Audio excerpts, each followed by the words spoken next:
Assalamualaikum warahmatullahi wabarakatuh. Semoga Allah senantiasa selalu merahmati kita semua. Amin ya robbal alamin. Dr. Kiai Haji Abdurrahman Wahid atau yang akrab disapa Gus Dur, lahir di Jombang, Jawa Timur, tanggal 7 September tahun 1940, meninggal di Jakarta, tanggal 30 Desember tahun 2009 pada umur 69 tahun.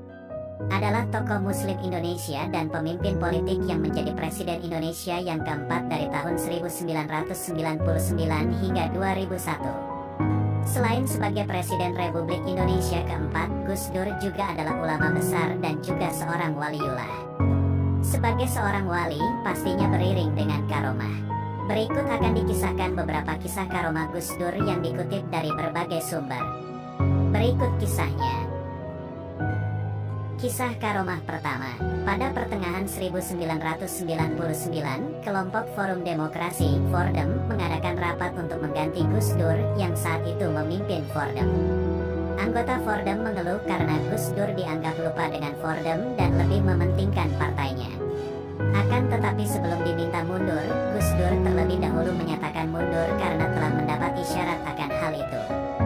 Gus Dur pun berkata, "Lagi pula, kemarin saya didatangi Mbah Hashim yang memberitahu bahwa bulan Oktober ini saya akan jadi presiden.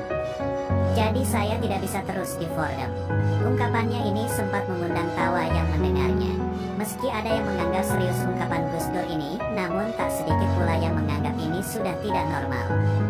Terlebih lagi, pada waktu itu nama Gus Dur belum muncul sebagai calon presiden yang signifikan. Bahkan partai yang nantinya akan mengusungnya belum lahir. Tapi hal yang diungkapnya itu terbukti pada bulan Oktober tahun 1999, Gus Dur menjadi Presiden Republik Indonesia keempat. Kisah karomah kedua. Kisah berikut dikutip dari nubangil.or.id. Disebutkan bahwa Mbak Anang atau Kiai Haji Anang Faisal berkata, "Ketika itu saya mendampingi Gus Dur dalam sebuah acara di Sumeneb. Ketika selesai acara, saya berjalan di samping Gus Dur ketika hendak menuju mobil. Di tengah kerumunan banser yang mengawal dan kerumunan orang yang hendak bersalaman kepada Gus Dur itu, tiba-tiba Gus Dur berkata setengah membisik kepada saya, 'Tolong beri jalan, ada wanita mau bersalaman dengan saya.' Seketika di tengah kerumunan itu ada wanita paruh baya mendekat. Wanita itu berpakaian hitam ala Jawa dan memakai konde. Mbak Anang melanjutkan lagi, saya pun menyuruh banser untuk memberi jalan bagi wanita itu. Ketika wanita itu berada di hadapan Gus Dur, kontan Gus Dur menunduk dan bersalaman kepada wanita itu. Setelah bersalaman, wanita itu pun menghilang di tengah kerumunan. Selepas itu, di mobil, Gus Dur berkata kepada saya, 'Gus Anang, sampean tahu siapa wanita yang saya sungkemi tadi?' Wanita itu adalah ibunya Joko Tingkir. Saya tidak sempat sowan kepada beliau, maka beliau mendatangi saya ke sini." Kisah karomah ketiga, dikutip dari islam.nu.or.id. Kiai Haji Abdul Moksid Ghazali atau Kiai Moksid yang juga dikenal dekat dengan Gus Dur saat masih hidup menuturkan, "Dahulu Gus Dur ditawari umur 90 tahun oleh malaikat. Buat apa sih umur panjang-panjang, yang sedang sajalah 69 tahun. Akhirnya benar Gus Dur wafat pada usia tersebut," ungkap Kiai Moksid saat mengisi forum ilmiah tentang moderasi Islam di Bogor, Jawa Barat baru-baru ini. Kisah karomah keempat. Kisah berikut dituturkan oleh Profesor Dr. Kiai Haji Said Akil Siroj, MA atau sering dikenal Said Akil Siroj. Pada waktu itu beliau bersama Gus Dur di Madinah Al-Munawwaroh. Setelah berziarah, beliau berdoa di Raudah. Malamnya Gus Dur mengajak Kiai Akil jalan-jalan ke masjid untuk mencari seorang wali. Setelah muter-muter di masjid, Kiai Akil ketemu sama orang yang pakai surban tinggi, sedang mengajar santrinya yang banyak. Kiai Akil berkata ke Gus Dur, "Apa ini wali Gus?" tanyanya. "Bukan," kata Gus Dur. Mereka pun mencari lagi. Beberapa saat kemudian, mereka bertemu dengan orang yang memakai surban dengan jidat hitam. Gus Dur berkata, "Bukan ini." Pencarian pun dilanjutkan, kemudian akhirnya Gus Dur menghentikan langkah di dekat orang yang pakai surban kecil biasa, duduk di atas sajadah. Barulah kemudian Gus Dur berkata, "Ini adalah wali." Kemudian Kiai Akil memperkenalkan diri dan tentu juga memperkenalkan Gus Dur pada wali tersebut dalam bahasa Arab. Syekh ini saya perkenalkan, namanya Ustadz Abdurrahman Wahid, ketua organisasi Islam terbesar di Asia. Disebutkan bahwa tujuan dari mencari wali ini adalah ingin didoakan oleh seorang wali. Akhirnya wali ini berdoa untuk Gus Dur, semoga diridhoi, diampuni, hidupnya sukses. Setelah itu wali tersebut pergi sambil menyeret sajadahnya dan mengatakan, "Dosa apa saya, sampai-sampai makom, kedudukan saya diketahui oleh orang." Dalam sebuah atsar, perkataan ulama-ulama menyatakan bahwa yang mengetahui kedudukan seorang wali adalah sesama wali itu sendiri. Kisah karomah kelima. Kisah kelima ini dikutip dari muslimmoderat.net. Disebutkan bahwa semasa menjadi Presiden Indonesia, Gus Dur sangat rajin menjalin silaturahmi dengan pemimpin negara lain, satu kebiasaan baik yang telah dikembangkan sejak sebelum ia menjadi presiden kepada masyarakat. Salah satu lawatan pentingnya adalah ke India di awal Februari tahun 2000, setelah perjalanan panjang dari Eropa.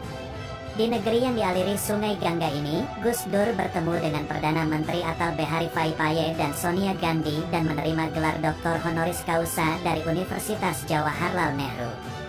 Perjalanan panjang keliling Eropa dan pulangnya melewati India dan dilanjutkan ke Korea Selatan ini menggunakan pesawat kepresidenan yang tentu saja memiliki standar keamanan dan pelayanan yang terbaik untuk orang paling penting di Indonesia. Pada kunjungan tersebut, ketika pesawat udara mendekati New Delhi, terdapat awan yang sangat gelap yang menutupi bandar udara, sehingga tidak mungkin untuk mendarat di Bandara Internasional Indira Gandhi New Delhi, sehingga direncanakan mendarat di bandara lain terdekat sebagai alternatif. Bagi seorang presiden dengan jadwal yang sudah diatur secara ketat karena terbatasnya waktu, kondisi ini tentu akan membuat rencana kegiatan menjadi berantakan. Di tengah-tengah situasi seperti itu, tiba-tiba terjadi sebuah fenomena alam yang sangat ajaib. Tiba-tiba saja langit terbuka dan sehingga pesawat bisa melewati awan dan begitu bisa mendarat, langit kembali tertutup awan hitam kembali.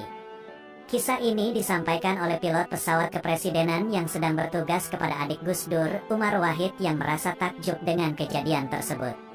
Ini kebetulan atau tidak, tapi pilot tersebut mengatakan dalam karirnya sebagai pilot, ia tidak pernah mengalami kondisi seperti itu, katanya. Sebagai pilot kepresidenan, tentu saja telah dipilih orang dengan jam terbang tinggi dan kemampuan terbaik. Kondisi seperti itu merupakan fenomena alam aneh yang baginya juga luar biasa dan tak terlupakan. Kisah karomah ke-6. Kisah ke-6 ini dikutip dari sahabatgusdur.blogspot.com. Disebutkan bahwa pada sekitar tahun 1994, kala itu Gus Dur sedang dirawat di Rumah Sakit Umum Daerah Koja Jakarta Utara yang pada masa itu dipimpin oleh adik kandungnya, Umar Wahid. Gus Dur sedang terbaring di kamar dengan dijaga oleh dua orang banser, seorang banser tampaknya bertindak sebagai komandan. Bila malam hari, kedua banser ini berjaga bergiliran, salah satu tidur dan seorang lainnya terjaga. Hingga pada suatu ketika, seorang yang bertindak sebagai komandan berkata pada temannya, "Saya keluar sebentar, tolong jaga Pak Kiai dengan baik. Tidak lama, saya segera kembali." Dia pun segera berlalu. "Siap," jawab sang banser dengan bersemangat. Sepeninggal temannya, dia pun segera masuk ke kamar perawatan dan duduk di sebelah Gus Dur yang sedang terbaring di atas tempat tidur. Tidak berapa lama, Gus Dur terbangun dari tidurnya dan mengajaknya keluar mencari udara segar.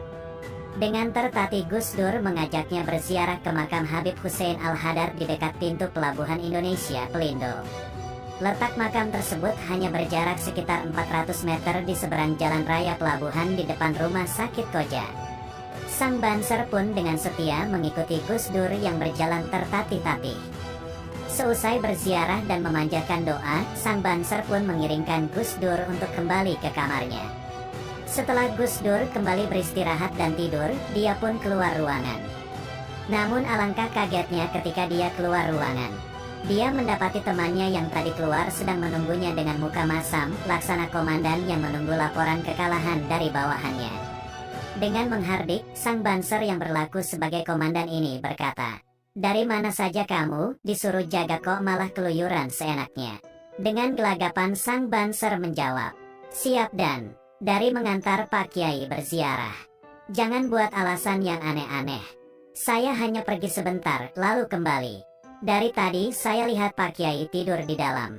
Sementara kamu tidak ada, mereka pun kemudian saling berdebat dan bersitegang tentang penglihatan dan pengalamannya masing-masing. Cerita ini adalah cerita nyata yang dialami oleh teman-teman Banser di Jakarta Utara, tutur Kiai Haji Miftahul Falah, salah seorang tokoh NU Jakarta Utara. Demikianlah ke-6 kisah karomah Gus Dur dibacakan. Sekian dan terima kasih. Wassalamualaikum warahmatullahi wabarakatuh.